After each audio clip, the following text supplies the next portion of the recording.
सासू माँ बदल गई।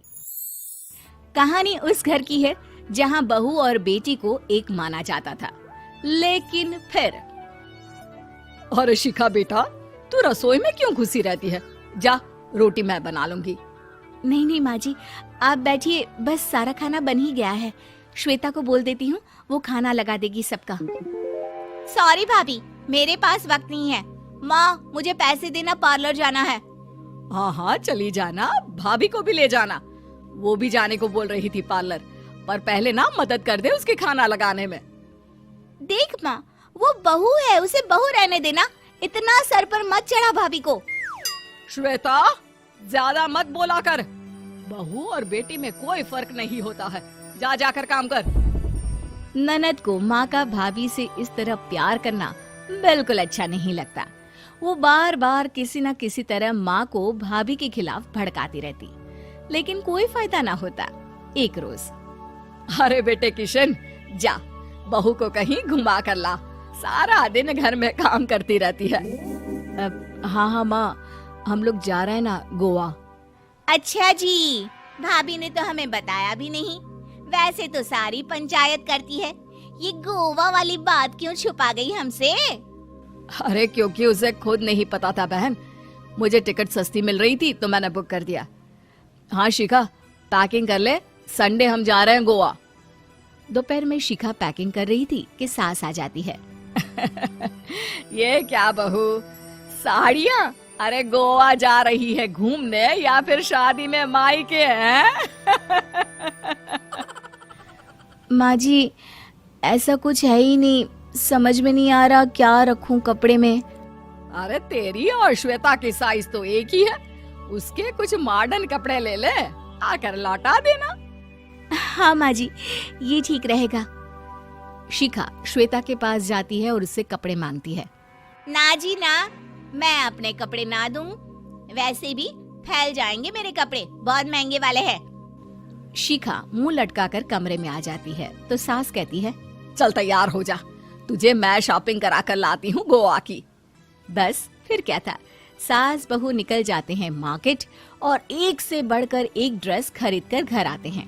पहले बता देती कि नए कपड़े दिलाने वाली है भाभी को, तो मैं अपने ही दे देती ना भाभी को, मुझे दिला देती नए कपड़े। देख श्वेता, परिवार का मतलब सबके साथ रहना होता है, ना कि सिर्फ अपना सोचना। वैसे भी तुझे अच्छे संस्कार सीखने चाहिए। और रही बात कपड़ों की, तो शिखा, आज से घर पर भी तू मॉडर्न कपड़े ही पहनेगी। कोई जरूरत नहीं है ये साड़ी वाड़ी लपेटने की। अब क्या था, घर पर श्वेता और शिखा एक जैसे रहते। एक बार पड़ोसन आती है। अरे बेटा, अपनी माँ को तो बुलाना, जरा बात करनी है। शिखा सास को बताती है और रसोई में चली जाती है। ये आपकी बेटी बहुत बड़ी हो गई है, इसके लिए एक रिश्ता है, कहो तो बता दूं। ये बेटी नहीं बहू है, घर में सब एक जैसा ही रहता है। वैसे मेरी बेटी भी बड़ी हो गई है, कोई रिश्ता हो तो जरूर बताना। पड़ोसन रिश्ता लेकर उन लोगों के घर आती है। तब श्वेता की होने वाली सास कहती है, तो ये घर है, कितने मंजिल का है? और ये बहू ने आपकी क्या पहन रखा है, जीन्स टॉप? अरे भाई, साड़ी वाड़ी नहीं है क्या इसके पास? देखिए, सर्दी है तो साड़ी में बहू कैसे मैनेज करती, वैसे पहनती है साड़ी भी। देखिए, हम लोग ठहरे पैसे वाले लोग, कोई कमी नहीं है हम लोगों के पास पैसों की, बहुत पैसे हैं, जमीन, नौकर चाकर, कार, सब कुछ है, लेकिन घर में संस्कारी बहू चाहिए। समझ रही है ना आप? सास कुछ कहती कि श्वेता बोल पड़ती है, हाय रे, नौकर चाकर से लेकर जमीन, कार, पैसा, हाँ हाँ, मुझे रिश्ता मंजूर है मुझे। अरे रुक जा श्वेता, मैं बात कर रही हूँ ना। देखिए, हम लोगों के घर इतनी आजादी नहीं मिलेगी। अरे हाँ कर देना माँ, हाँ कर दे जल्दी से। सास क्या करती, बेटी की शादी ऐसे घर में कर देती है जहाँ ना उनके विचार मिलते हैं और ना ही आचार। शादी के बाद एक रोज फोन पर, श्वेता बेटा, एक बार घर आ जा, बहुत दिल करता है तुझे देखने का। माँ, वो घर पर बहुत काम होता है, कैसे आऊँ? बड़ा घर है, लेकिन आने जाने वालों की लाइन ही लगी रहती है। बेटा मैं तो जानती थी उस घर का हाल, लेकिन तू ही नहीं मान रही थी। माँ देख, हर घर का यही हाल है। तेरी बेटी को यहाँ घूंघट हटाने की परमिशन नहीं है और एक तरफ भाभी स्कर्ट पहनकर घूम रही है। बेटा मुझे क्या पता था कि मेरी बेटी को ससुराल के नाम पर पिंजरा मिल जाएगा। अच्छा माँ, फोन रखती हूँ, सास को गर्मा गर्म रोटी खिलानी है। तुम लोगों की तरह नहीं कि एक रोटी बनाओ, एक सब्जी बनाओ, फिर सारा दिन फ्री होकर घूमो। सास फोन तो रख देती है, लेकिन सोच में पड़ जाती है कि एक तरफ बेटी जिसे कोई आजादी नहीं, वहीं दूसरी तरफ बहू जिसे देखकर लगता ही नहीं कि उसकी शादी भी हुई है। अगले रोज। शिखा, अरे ओ शिखा। हाँ माँ, क्या हुआ? कुछ चाहिए आपको? मैं जिम जा रही थी। जिम के कपड़ों में बहू को देखकर सास को घूंघट में अपनी बेटी का ख्याल आता है।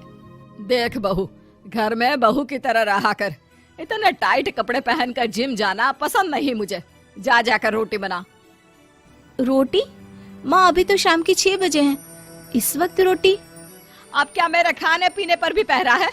अरे जब मर्जी तब मैं अपने घर में खा भी नहीं सकती क्या? बहू को अजीब लगता है। वो समझ नहीं पाती कि जो सास कल तक इतनी सपोर्टिव थी, उन्हें अचानक से क्या हो गया। वो किचन में जाती है, गरम रोटी के साथ 2 तरह की सब्जी, रायता, सलाद सब लेकर सास के पास आती है। माँ जी, खाना। इतना सारा खाना? राक्षस समझा है क्या मुझे? रोटी मांगी थी मैंने गर्मा गर्म बस। पर माँ जी, रोटी खाती किससे आप? सब्जी तो बनानी थी ना। अरे भूख मर गई मेरी तेरी बहस से। जा जाकर काम कर, अंदर पूरी रसोई साफ कर। बहू अंदर चली जाती है। थोड़ी देर में श्वेता घर आती है। अरे शिखा, जल्दी से चाय ला, पकवान बना, मेरी बेटी आई है। अरे नहीं नहीं माँ, ड्राइवर बाहर खड़ा है। मैं तो घर का कोई सामान खरीदने के बहाने यहाँ आ गई हूँ, मुझे जाना होगा। अरे बेटा, पर कितने दिनों बाद देख रही हूँ तुझे, रहने आ जाना 2-4 दिन के लिए। आ जाऊंगी माँ, जब मेरी सास मरेगी तब। मैं तो रोज मन्नत मानती हूँ कि मेरी सास मर जाए तो अच्छा है। अच्छा चल, जा रही हूँ माँ। हे भगवान, कैसे कैसे दिन देखने पड़ रहे हैं मेरी बेटी को। सास अंदर जाती है, जहाँ श्वेता की जिम वाली सहेली का फोन आया होता है। क्या बात है, आज जिम नहीं आई? अरे पता नहीं यार, आज माँ को क्या हो गया अचानक। पर खैर कोई नहीं, लगता नहीं कि मैं अब जिम आ पाऊंगी। शिखा स्पीकर पर बात कर रही थी, जिसे सास सुन रही थी। यार ये सास ना होती ही ऐसी है। मैं तो कहती हूँ बुढ़िया जल्दी मरे और तू आराम से जिए।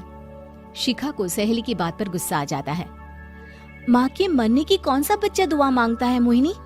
आगे से ऐसी बात मेरे सामने मत करना। हमारे घर की शोभा ही माँ है। क्या हुआ जो थोड़ी शक्ति दिखा रही है? उसमें भी कोई ना कोई उनकी भलाई ही होगी। मैं तो कहती हूँ भगवान मेरे जैसी सास सबको दे, जो सिर्फ माँ की तरह है। सास वाली तो कोई बात ही नहीं है उनमें। सास ये बात सुन रही थी। उनकी आंख में आंसू आ जाते हैं कि क्यों वो बेटे की किस्मत में बहू को भी भागीदार बना रही थी। शिखा, अरे ओ शिखा, क्या हो गया? जिम नहीं जाना क्या?